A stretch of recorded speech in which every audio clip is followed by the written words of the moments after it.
말씀은 구약 열왕기상 19장 9절에서 14절까지 구약 549쪽입니다. 열왕기상 19장 9절에서 14절까지 봉독합니다. 엘리야가 그곳 굴에 들어가 거기서 머물더니 여호와의 말씀이 그에게 임하여 이르시되 엘리야야 내가 어찌하여 여기 있느냐? 그가 대답하되 내가 만군의 하나님 여호와께 열심히 유별하오니 이는 이스라엘 자손이 주의 언약을 버리고 주의 제단을 헐며 칼로 주의 선지자들을 죽였으며 오직 나만 남았거늘 그들이 내 생명을 찾아 빼앗으려 하나이다. 여호와께서 이르시되 너는 나가서 여호와 앞에서 산에 서라 하시더니 여호와께서 지나가시는데 여호와 앞에 크고 강한 바람이 산을 가르고 바위를 부수나 바람 가운데 여호와께서 계시지 아니하며 바람 위에 지진이 있으나 지진 가운데에도 여호와께서 계시지 아니하며 또 지진 후에 불이 있으나 불 가운데에도 여호와께서 계시지 아니하더니 불 후에 세미한 소리가 있는지라. 엘리야가 듣고 겉옷으로 얼굴을 가리고 나가 굴 어귀에 소매 소리가 그에게 임하여 이르시되 엘리야야 내가 어찌하여 여기 있느냐?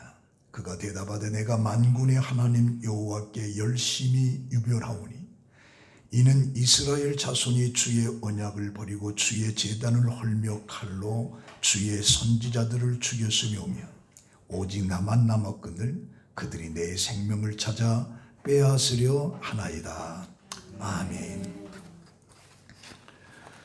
봉독한 말씀을 가지고 세미한 소리가 들리는지라 라고 하는 내용으로 함께 은혜를 받습니다. 독일의 신학자 누돌프라고 하는 유명한 신학자가 있습니다. 그가 1917년에 이 거룩이라고 하는 책을 출간했는데 이 오토는 이 책에서 우리의 영적 경험을 설명할 수 있는 매우 중요한 개념 하나를 소개하고 있습니다. 그것이 바로 누미노제랍니다. 이 누미노제라고 하는 말은 오토가 만들어낸 말입니다. 신적인 존재라고 하는 뜻의 라틴어 누멘이라고 하는 그 말을 기초로 해서 신적인 존재를 만난 신비적인 체험을 누미노제라 그렇게 부르는 것입니다. 오토는 하나님의 사람들이 하나님 앞에 설 때에 이 누미노제를 경험하게 된다. 하나님의 사람들이 하나님 앞에 설 때 절대 거룩 앞에서 압도적인 권위를 느끼게 된다는 것입니다. 이때 자신은 피조물이라고 하는 사실과 자신이 부족하고 연약한 존재임을 뼈저리게 깨닫게 된다는 것입니다. 그리고 이 순간 하나님에 대해서 말로 다 설명할 수 있는 외경심, 경외심을 갖게 된다. 그러면서 이 오토는 이 누미노제가 서로 다른 양면성을 가지고 있다고 말하는데 하나는 두려움이고 하나는 매혹이다. 두려움이라고 하는 것은 절대 거룩 앞에서 초라하고 연약한 자가 느끼는 전율적인 무서움을 얘기하는 거예요.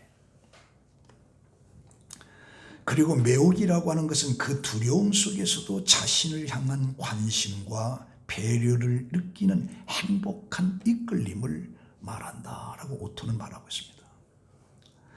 그러면 오토가 말하는 누미노제의 대표적인 사람은 바로 이사야 6장에서 찾아보게 되는데 한 번은 이사야 선지자가 성전에서 기도하고 있는데 갑자기 하나님이 임재하십니다.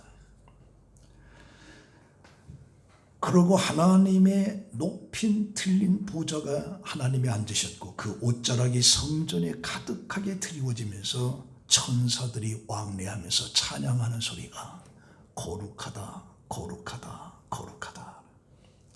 만군의 여호와여 그의 영광이 온 땅에 가득하도다 라고 하면서 성전에 하나님의 영광이 가득한 것을 보게 되는 겁니다.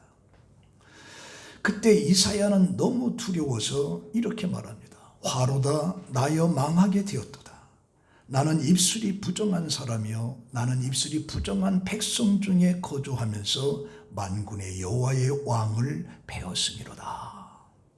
그때 천사가 제단 숯불을 집어다가 이사야의 입술을 제하게 됩니다. 그 순간 이사야는 자기의 악이 제하여졌고 죄가 사해지는 놀라운 체험을 하게 되는 겁니다. 그때 하나님의 음성이 들려옵니다. 내가 누구를 보내며 누가 우리를 위해서 갈꼬라고 할 때 이사야는 주저하지 않고 내가 여기 있나이다 나를 보내소서. 이것이 바로 누미노제입니다. 이사야는 하나님의 절대 거룩 앞에 섰고 죽을 것 같은 두려움을 느꼈습니다. 그러나 이내 하나님의 따뜻한 은혜를 체험하는 바로 이 누미노제를 체험한 그 이사야는 하나님의 거룩한 사역자로 우뚝 서면서 사명을 감당하게 되는 것입니다. 그런데 이 누미노제가 이사야와 같은 특별한 사람들에게만 체험하는 것이 아닙니다. 누구라도 하나님 앞에 서는 사람들은 이 누미노제를 체험하게 되는 겁니다. 물론 강도면에서 차이가 있을 수 있습니다. 이사야처럼 강렬한 누미노제를 체험한 사람도 있지만 보다 약한 누미노제를 체험한 사람들도 많습니다. 그리고 같은 사람이라고 해도 어떤 때는 강렬한 누미노제를 체험하지만 또 어떤 때는 미비한 누미노제를 체험할 때도 있습니다. 분명한 것은 우리가 하나님 앞에 설 때에 이 누미노제를 다 체험하게 된다는 것입니다. 오늘 본문 속에 바로 그 사람의 주인공이 엘리야 선지자입니다. 엘리야는 호렙산에서 다시 한번 누미노제를 뜨겁게 체험하고 그리고 나서 사명을 감당하게 되는 모습이 나옵니다. 오늘 이 본문의 내용은 주전 9세기 사건입니다. 당시 이스라엘 왕은 아합이고 그의 부인은 이세벨이라고 하는 여인인데 그 이세벨이 아합에게 결혼하러 오면서 그들이 섬겼던 바알 우상을 가지고 들어왔습니다. 그러면서 이세벨은 자기 백성들에게 전부 다 바알을 섬기게끔 만든 것이죠. 이때 엘리야는 입을 열어서 이 땅에 3년 반 동안 비가 오지 아니하리라. 그래서 비가 오지 않습니다. 이 사실을 가지고 아합 왕은 이 모든 고통이 엘리야 때문이다. 그렇게 몰아붙입니다. 그래서 열왕기상 18장 17절에 아합이 엘리야를 볼 때에 이스라엘을 괴롭게 하는 자여 너냐? 아합은 모든 원인을 엘리야에게 돌리고 있습니다. 그때 엘리야가 내가 아니다. 당신과 당신의 아버지 집이 괴롭게 하였으니 이는 여호와의 명령을 버렸고 당신들이 바알을 따랐기 때문에 이런 재앙이 온 것이다 라고 얘기합니다. 그러면서 엘리야는 바알을 섬기는 제사장들과 갈멜산에서 대결을 하는 겁니다. 여호와가 참 하나님인지 너희가 섬기는 바알이 하나님인지 우리 갈멜산에서 내기를 하자. 그래서 하늘에서 불이 내려와서 그 재물을 살르는 것이 바로 참된 하나님이시다. 그래서 이 바알 선지자들은 아침부터 제단을 쌓고 바알이여 이 재물에 불을 내려서 태워주소서. 아무 소리가 없습니다. 그때 엘리야가 하나님이여 이 재물에 불을 살려주소서. 하늘에서 불이 내려. 그래서 그 재물을 다 살라버려요. 이 사건으로 인해서 거짓된 바알 선지자들을 기손 시내가에서 전부 다 죽입니다. 그러고 나서 그 땅에 비가 오지 않았는데 비가 내려오기 시작하고 그래서 이 사실을 안 아합의 부인 이세벨이 다음 날 내가 반드시 엘리야를 죽이겠다. 만약에 내가 엘리야를 죽이지 아니하면 신들이 내게 벌 위에 벌을 내림이 마땅하다.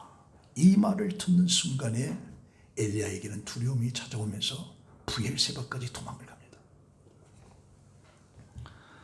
그리고 부엘세바까지 도망을 해서 그의 사환들을 거기에 두고 자기는 이제 굴 속에 들어가게 되는 겁니다.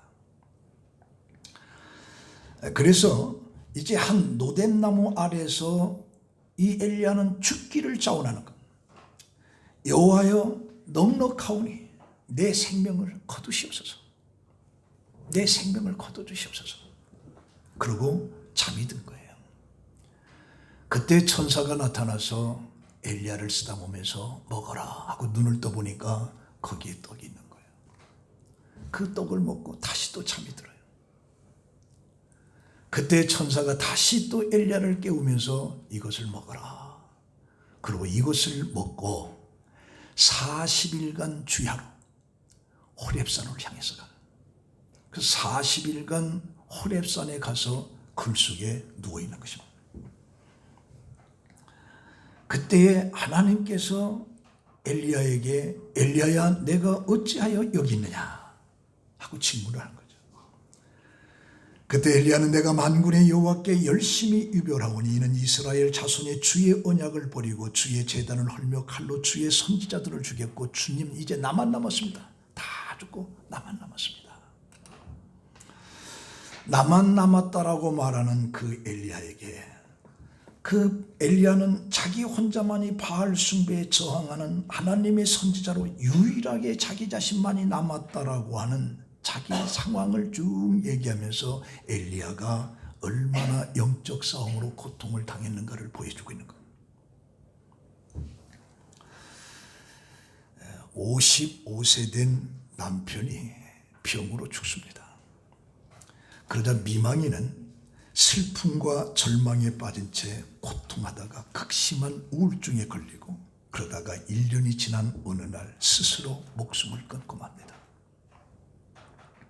그가 남긴 유서에는 나는 혼자다.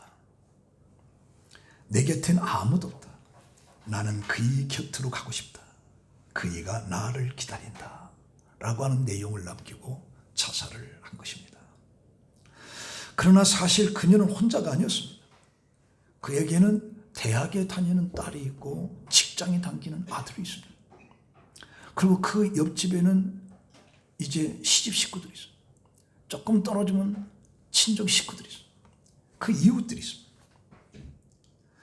그래서 언제든지 그 주변 속에 이 여인을 향해서 이해를 해주고 관심을 가져주는 무리들이 많이 있었던 거예요.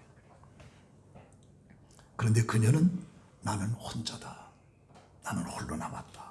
라고 생각했기 때문에 외로웠고 고독, 우울 속에 스스로 목숨을 끊은 것이죠. 엘리야도 마찬가지입니다. 그가 대답하되 내가 만군의 여호와여 내가 얼마나 하나님을 열심히 섬겼는지 그러나 이스라엘 자손이 주의 언약을 버리고 주의 제단을 헐며 칼로 주의 선지자들을 죽였고 이제 나만 남았습니다. 이제 내 생명을 찾으려고 합니다. 이런 엘리야의 말에 하나님께서 18절에 이런 얘기를 합니다. 바알을 숭배하지 않고 신앙의 지조를 지킨 7,000명이 남아있다. 그리고 하나님이 엘리야 곁에 항상 있었고 그런데도 그는 말하기를 오직 나만 남았다. 오직 나만 남았다라고 엘리야는 생각한 거예요. 그것은 엘리야의 잘못된 생각이죠. 왜냐하면 아합과 이세벨의 박해에서도 대항하여 엘리야와 함께 싸우지는 못했지만 오바다가 숨겨진 100명이 있고 바알에게 숭배하는 7,000명의 선지자들이 있었다. 그리고 엘리야의 뒤를 이을 엘리사 선지자도 있었습니다. 근데 엘리야는 나만 남았다. 다 죽고 나만 남았다.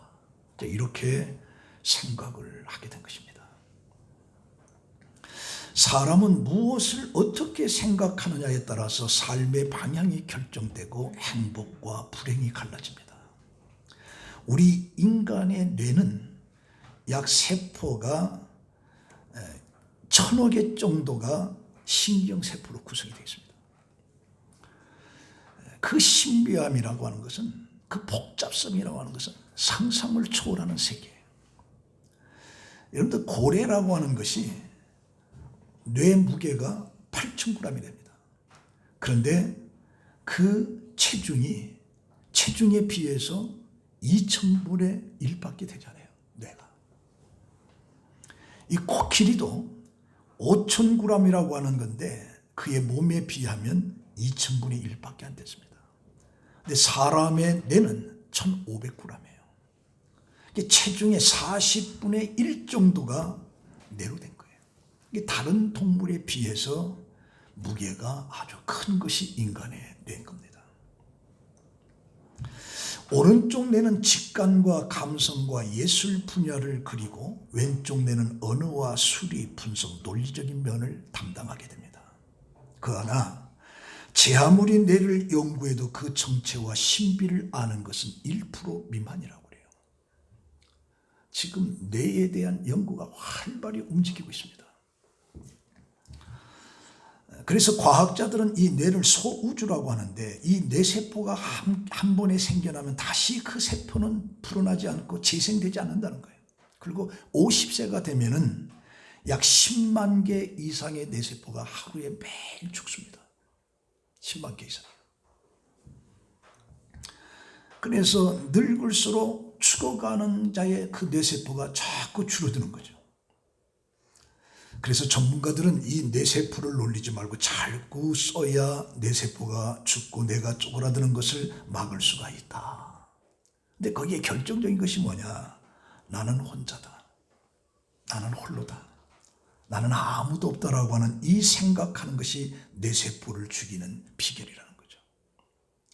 그래서 사실 우리는 내가 아무리 고독하고 외로워도 우리 주위를 쳐다보면 나 혼자가 결코 아닙니다. 내게는 친척들이 있고 친구들이 있어요. 또 여러분들에게는 성보험교회가 있어요.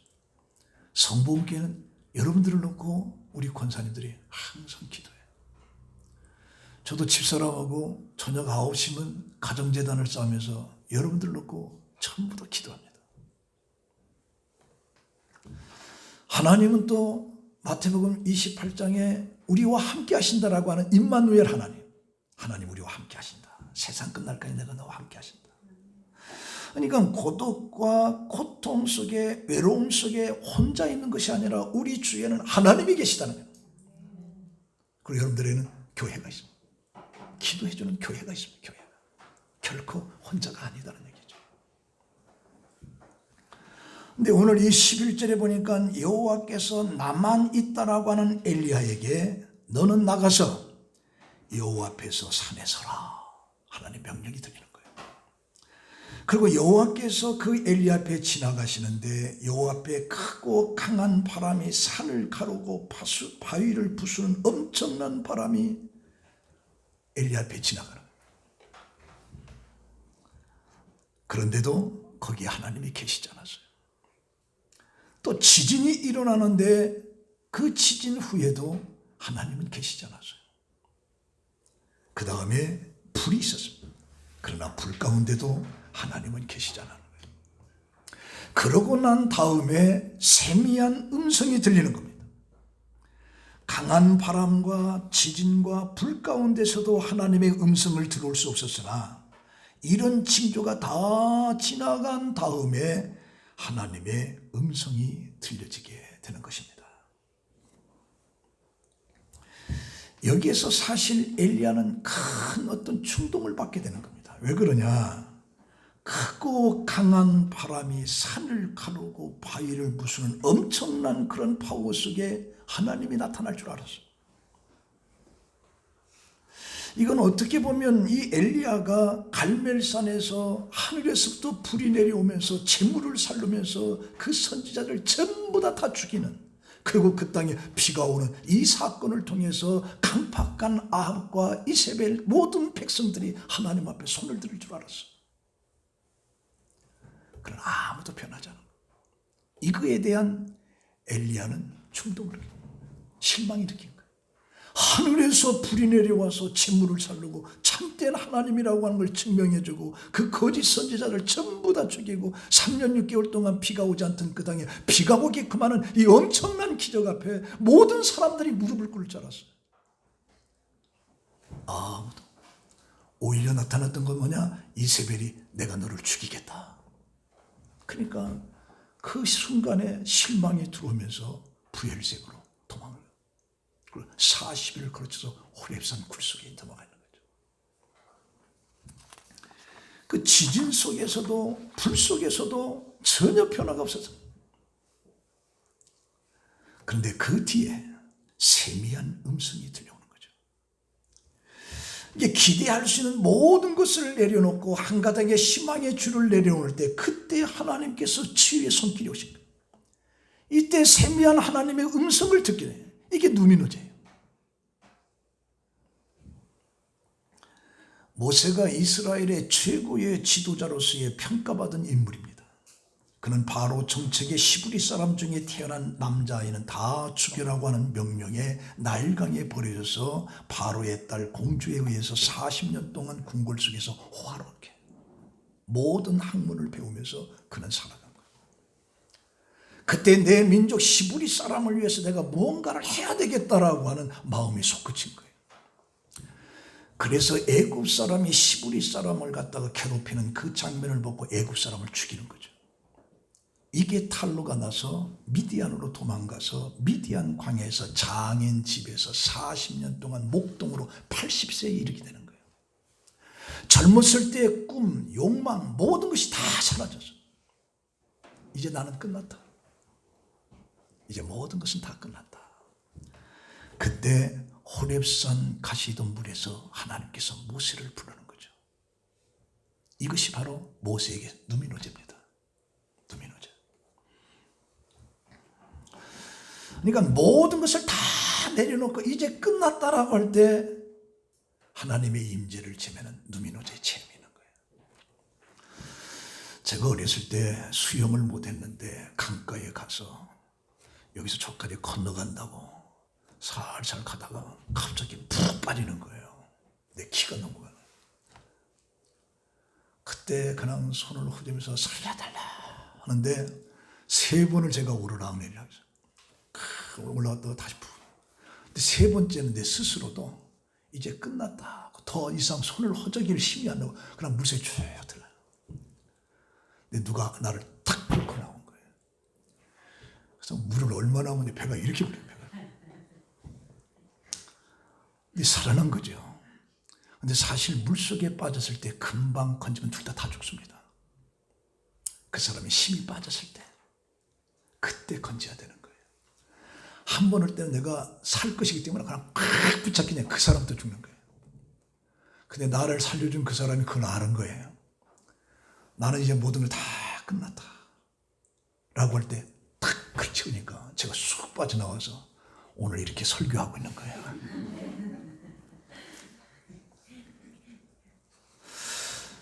오늘 우리들에게 있어서 이 누미노제라고 하는 것은 우리 그리스도인들에게 있어서 성령의 감동 속에서 누미노제라고 하는 것이 항상 우리 주위에 있는 겁니다. 성령은 우리 마음속에서 강하게 때로는 약하게 세미한 항상 하나님의 말씀이 들려오는 거예요. 바울도 다메섹으로 가는 도중에 하나님을 만나는 누미노제의 체험을 통해서 그의 삶이 완전히 바꿔지면서 성령 감동 속에 일생을 살아가는 거예요. 사도행전 16장에 보면 아시아의 말씀을 전하려고 갈라디아 지역으로 가는데 하나님의 영이 가지 말라는 겁니다. 예수의 영이 가지 말라는 거예요. 그래서 바울은 이상하다고 꿇에 엎드려 기도하는데 마침 마게도냐 사람이 나타나서 나를 도우라. 그래서 바울이 하나님이 나를 유럽으로 보내는가 보다. 그래서 아시아를 떠나서 처음 복음을 들고 유럽으로 들어가는 게 바로 바울이에요. 그게 마게도냐 빌립보 교회. 자주장사를 만나서 유럽의 교회가 최초에 세워지는 거죠.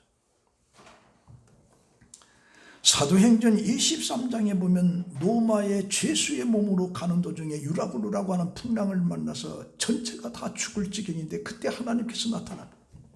네가 노마에 가서도 복음을 증거해야 되리라. 이게 누미노제예요. 하나님의 체험.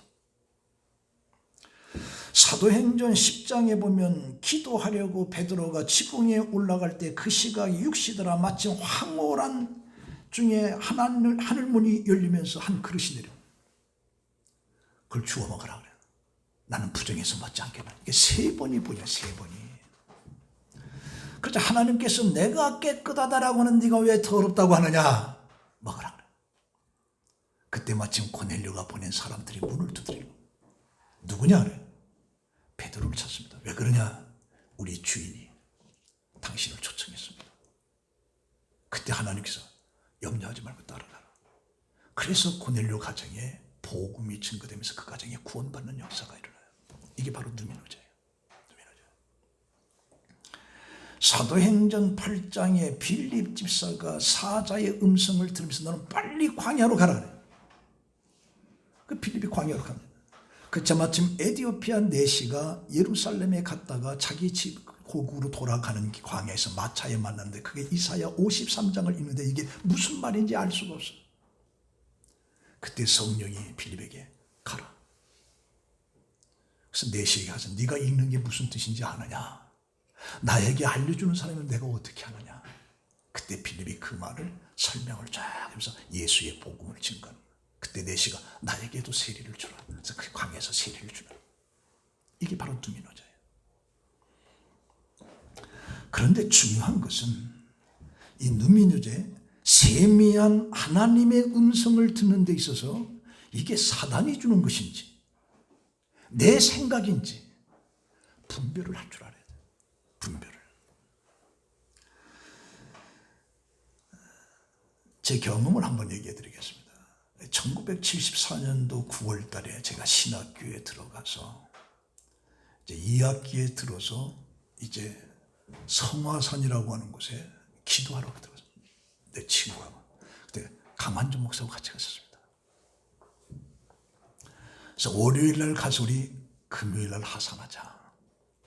그리고 약속을 하고 5일간 산기도하러 성화산에 들어간 거예요. 근데 짐을 풀고 기도하는 도중에 갑자기 지부에 가야겠다는 생각이 간절히 나는 거예요. 그래서 내가 그분한테 나 아무래도 나 집에 가야 되겠다. 하나님 나를 가라고 한다. 그랬더니 그분이 뭐라? 그건 사탄의 장난이야. 왜? 금요일까지 약속을 했는데 사탄이 그러지 못하게끔 너 그러는 거야. 가지 말고 금요일까지 채우자. 아니요. 나는 가야겠습니다. 그러고 바로 나는 장항선 열차를 타고 8시간 걸립니다. 그때 어머니가 죽음 직전에 있는 거예요. 이 어머니도 나중에 얘기 들어보니까 부흥회를 참석했는데 그 부흥사가 설교하다 말고 여기서 오늘 하나님이 데려갈 사람이 있습니다. 그래서 집회가 일찍 끝났어. 일찍 끝나고 어머니가 가다가 길에서 쓰러진 거예요. 근데 옆집 총각이 그걸 봤어. 바로 병원으로. 그거 나는 와서 집에서 잠깐 밥을 먹고 있는데 그 전갈 받아. 그래서 어머니의 마지막 임종을 마쳤던 것입니다. 이게 바로 누민호제라. 하나님의 역사하심. 하나님의 역사하심. 그래서 오늘 우리들은 이제 하나님의 세미한 음성인지 아니면 사단의 소리인지 내 생각인지 이걸 분별을 잘 해야 되는데 요한일서 4장 1절에 보면 사랑하는 자들아 영을 다 믿지 말고 오직 영들이 하나님께 속하였나 분별하라. 우리 분별을 해야 돼. 재미있는 얘기 하나 해드리겠습니다. 지금 미국 뉴욕에 있는데 친구 목사 부인이 귀신이 들렸다. 가지고 그 친구가 나한테 전화를 해서 그 밤에 부랴부랴 그 집을 갔더니 그 사모가 부엌에 가서 수도꼭지를 꽉 잡고 있는 거예요. 근데 이걸 뜯으려도 뜯지를 않는 거예요. 뜯지를 않는 거예요. 나중에 이제 그 친구에서 기도원도 가고 정신병원도 여러 가지 돌아다니면서 나중에 이제 고침을 받았습니다만 물어봤어요. 왜 그러냐 했더니 이 귀에서 들리는데 너 이거 놓으면 네 남편 죽는다. 그러니까 놓고서 안 놓고서 죽으라고 하는 죽으라고. 환청. 그러니까 오늘 우리들은 세미한 음성을 듣되 이게 하나님의 음성인지 아니면 사단의 환청의 소리인지 아니면 이게 내 생각인지 이걸 분별을 잘 해야 된다. 분별. 이 분별을 못해서 잘못 선택해서 인생을 실패로 가는 사람들이 참 많습니다. 오늘의 기독교인들도 엄청나게 많아요. 분별을 잘해야 돼요. 재미있는 이야기를 하나 해드리겠습니다. 우리나라의 이조 집회를 감별하는 사람들은 특별한 훈련을 받습니다. 지금은 보다 간단하게 이조 집회 감별하는 기계에 넣어서 알아낼 수 있지만 우리 한국의 이조 집회를 정말 잘 감별하는 사람이 한 사람이 있었습니다. 이조 집회의 이 감별하는 기계가 잡아내지 못하는 것도 잡아내는 그런 엄청난 감별사가 하나 있었던 거죠. 그래서 어떻게 당신은 그렇게 그 이조된 지폐를 잘 찾아내느냐라고 물었더니 이 사람이 하는 얘기가 뭐냐. 나는 이조 지폐를 가지고 노는 것이 아니라 진짜 지폐를 가지고 논다. 이조 지폐를 보면서 이게 가짜다라고 하는 게 아니라 진짜를 갖고 흔들어도 보고 만져도 보고 매일 하는 일을 해요. 그러니까 이게 나중에 터득이 돼서 진짜라고 하면 이게 안다는 거예요. 그럼 거기에 벗어나면 가짜라. 이 사람이 최고의 우리나라의 지폐, 위조 지폐 감별사가 그렇게 말하는.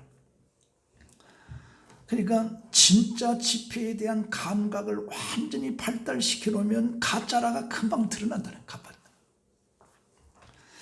어쩌면 이 이야기를 들으면서 우리 하나님의 음성으로부터 사단의 음성으로부터 내 자신의 음성으로부터 구별되는 데 있어서 도움이 되지 않겠느냐. 하나님의 음성을 듣기를 원하는 사람들은 사단의 음성을 구별할 줄 알아요. 이건 내 생각인지를 구별할 줄 알아요. 하나님을 정확하게 알면 거짓을 알 수가 있는 거예요. 하나님을 정확히 모르니까 거짓인지 뭔지를 분간을 못하는 거예요. 진짜를 정말 알면 가짜는 자연적으로 알 수가 있다는 것입니다. 그래서 찰레스 스탠이라고 하는 사람이 이런 말을 합니다. 하나님의 음성을 듣는 가장 좋은 방법은 하나님을 잘 아는 것이다. 하나님 말씀 안에서 시간을 보내고 하나님의 진리 안에서 푹 빠지게 되면 하나님의 음성인지 사단의 음성인지 내 의지의 생각인지 전부 다 구별이 된다는 거예요. 문제는 뭐냐? 하나님을 내가 정말 아느냐. 하나님을 정확하게 알면 가짜는 분명히 한다. 요즘 이단들의 많이 미혹되는 사람은 하나님을 정확하게 모르기 때문에 이 소리 하면 그냥 따라가고 저 소리 하면 따라가고 그러는 거예요. 오늘 이 세미한 음성을 들은 엘리야가 하나님께서 그에게 사명을 주시는데 15절에 보니까 너는 내 길을 돌이켜 광야를 통하여 다메섹에 가서 하사엘에게 기름을 부어 아람 왕이 되게 하고 님시 아들 예후에게 기름을 부어 이스라엘 왕이 되게 하고 엘리사에게 기름을 부어 너를 대신하여 선지자가 되게 하라. 세미한 음성을 들은 엘리야에게 새롭게 사명감을 주고 그 사명감을 다 맞춘 다음에 엘리야는 산채로 하늘로 올라갑니다. 자, 오늘 이 말씀 가지고 결론 맺습니다. 하나님께서는 하나님의 백성들에게 오늘도 여호와 앞에 서라 명하시고 있습니다. 왜? 저들에게 누미노제를 체험하게끔 하기 위해서. 오늘 여러분들은 하나님께서 성령의 세미한 음성 속에 하나님의 임재를 느끼는 누미노제의 체험을 하나님께서 다 하시기를 원하고 있습니다. 그런데 이 누미노제의 체험이 강한 바람 속에서는 하나님의 음성을 들을 수가 없어요. 어떤 화끈한 엄청난 파워, 그리고 아직도 나라고 하는, 내가 뭐라고 하는 이런 것들 속에는 세미한 하나님의 음성이 전혀 들리지 않습니다. 모든 것을 다 내려놨을 때 이제 할 수 없다, 이제 모든 것 끝났다, 그때 세미한 하나님의 음성이 들리면서 누미노제의 체험이 우리에게 이루어지게 되는 것입니다. 아직도 나라고 하는 것이 있을 때는 세미한 하나님의 음성을 들을 수가 없습니다. 성도 여러분, 여러분들은 삶 속에서 나라고 하는 것을 다 내려놓으세요. 그러면 세미한 하나님의 음성을 들을 수가 있습니다. 바로 이 누미노제의 체험 속에 여러분들은 성공적인 승리하는 신앙인의 삶을 살기를 예수의 이름으로 축원합니다. 기도하겠습니다. 하나님, 절망 속에 있는 이제 나는 죽기를 원한다라고 하는 엘리야에게 하나님께서 나타나셨고 이 누미노제의 체험을 통해서 그는 새로운 사명을 감당하는 엘리야를 보면서 오늘 또 하나님께서는 우리에게 성령을 통해서 세미한, 그래서 하나님의 임재를 체험하는 누미노제의 체험을 원하고 있음을 우리는 알게 됩니다. 이 누미노제 속에 하나님의 세미한 음성을 듣기 위해서는 나라고 하는 것을 다 내려놓고 세미한 하나님의 음성을 들을 수 있는 우리 성보교회 성도들이 되게 하여 주시옵소서. 예수님의 이름으로 기도합니다. 아멘.